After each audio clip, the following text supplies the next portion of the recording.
दूसरी शादी। आदि की शादी के लिए उसके मम्मी पापा रिया के घर जाते हैं। अरे कैसे कर दे शादी भाई साहब।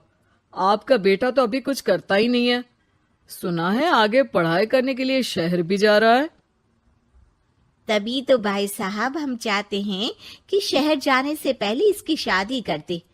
और कमाने का क्या है, हर कोई तो पढ़ लिख कर कमाता ही है। हाँ हाँ, और गांव का सबसे बड़ा मकान और समृद्ध परिवार से है आदि।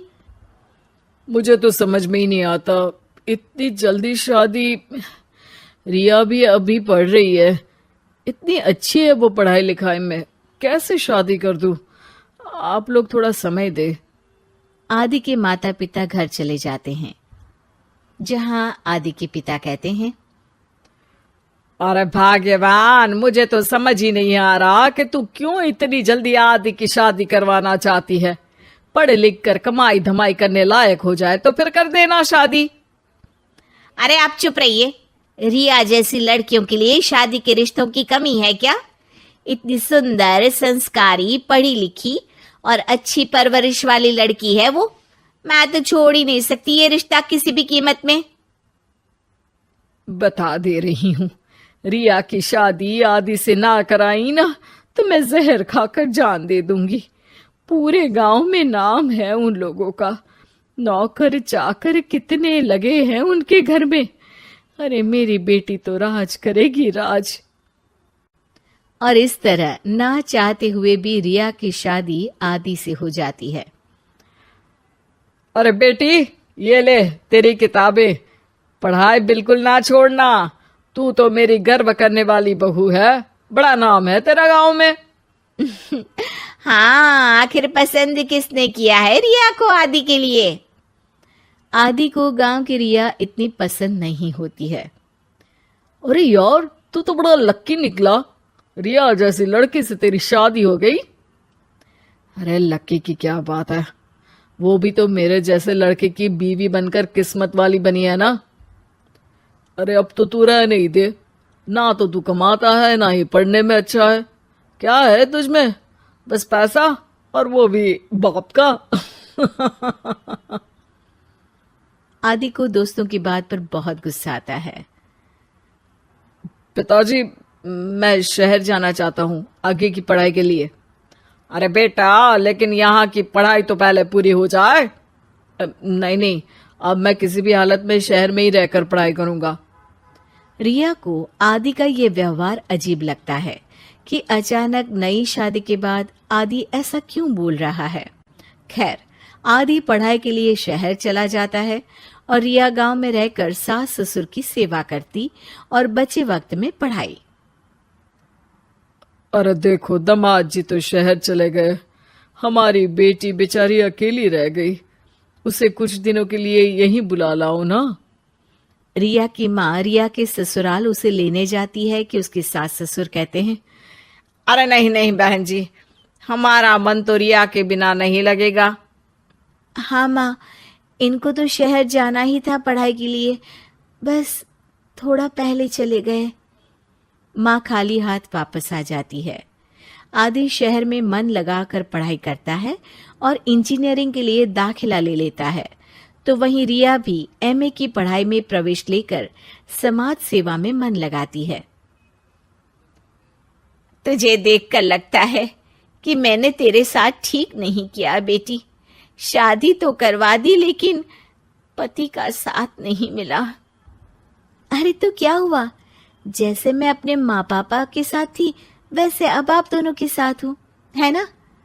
सास खुश हो जाती है। अरे सुनो, बहू आदि लौट रहा है शहर से, वो कल आ जाएगा, तुम लोग तैयारी कर लो। रिया ये सुनकर खुश हो जाती है। वो सोच लेती है कि अब वो कुछ दिनों तक आदि के साथ क्वालिटी टाइम बिताएगी। लेकिन जब आदि घर आता है तो उसके साथ होती है एक शहर की लड़की जो जींस और टॉप में होती है। ये मेरी दोस्त है, मेरे साथ रहेगी। आदि उसे अपने मम्मी पापा से मिलवाता है लेकिन रिया से नहीं। रिया सबके लिए खाना लगाती है। अरे ये नौकरानी कितनी सुंदर है, खाना भी अच्छा बनाया है। अरे नहीं नहीं, ये नौकरानी नहीं, मेरी बहू यानी आदि की बीवी है। ये सुनकर लड़की शांत हो जाती है और आदि की तरफ देखने लगती है, फिर वहां से चली जाती है। अरे माँ, क्या जरूरत थी घर की कहानी बताने की? देखा, अब वो बुरा मान गई ना। वैसे भी मैं आप लोगों को बता देता हूं, मुझे रिया के साथ नहीं रहना। मैं शिवानी से प्यार करता हूं और उसी से शादी करूंगा। मैं रिया को छोड़ रहा हूं। आदि ये बोलकर उस लड़की के साथ शहर चला जाता है। रिया ये सब देखकर रोने लगती है, अपने कमरे में चली जाती है जहां सास ससुर उसके पीछे आते हैं। हमें माफ कर दे बेटा। वो दोनों उसके सामने हाथ जोड़ते हैं। आप लोग ऐसा क्यों बोल रहे हैं? ये तो मेरी किस्मत थी, पर अब मैंने सोचा है कि मैं भी आगे पढ़ाई करके आगे बढ़ूंगी। रिया पढ़ाई लिखाई करके पूरे जिले की कलेक्टर बनती है। आदि उसे छोड़कर शिवानी से शहर में ही शादी कर लेता है। फिर एक दिन रिया के ससुराल में, अरे बेटी रिया, तुझसे मिलने कोई आया है। कौन है माँ? हमें आपकी बहू के बारे में सब पता है। मैं आप लोगों से अपने बेटे के लिए आपकी बहू का हाथ मांगने आई हूं। रिया के सास ससुर और माता पिता ने मिलकर ये फैसला किया था कि वो रिया की शादी करवा देंगे। पूरे जिले में नाम कमा चुकी रिया की शादी उससे भी बड़े ओहदे के सिट से हो रही होती है कि शादी वाले दिन आदि भी वहां आ जाता है। अरे माँ, ये क्या हो रहा है? तेरी हिम्मत कैसे हुई घर में घुसने की? पूरे गांव में हम लोगों की नाक कटा अकेला छोड़ गया था एक लड़की के लिए, अब क्या लेने आया है? माँ, वो लड़की ठीक नहीं निकली। उसने मुझे धोखा दे दिया माँ। मैं रिया की कीमत समझ चुका हूँ। अरे इतने बड़े जिले की कलेक्टर है वो।